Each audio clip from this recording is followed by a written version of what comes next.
I really appreciate that now we've got more options because they've listened to us.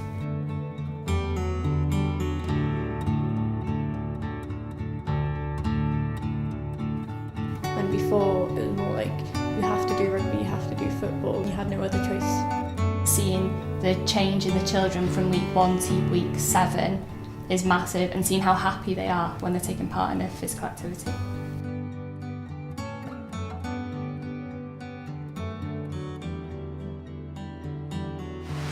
Swimming is a new activity in our extra-curricular programme. We wouldn't have done this 3 or 4 years ago. I'd have probably been on the football pitch or the rugby pitch. Because we've listened to the children and we've listened to what they want, we have a lot of children participating and they're actually enjoying it.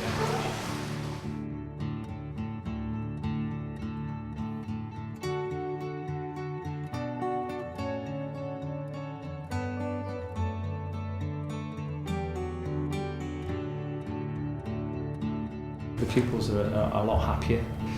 Their relationship with the teachers is improved. They can see that we're doing things for them. They're giving back to us as well. Now I get to do more of the sports that I like. Following the results of the school sports survey, we decided to focus on different activities such as swimming, rock climbing, mountain biking, and the impact's been huge.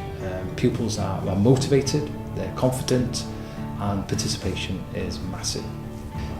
It's very much a child-centred approach. We listen to the pupils and we react upon what they want.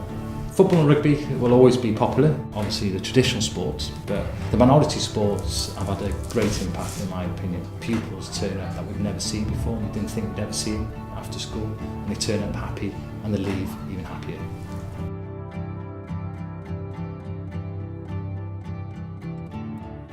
Girls we've got here, they are a special group.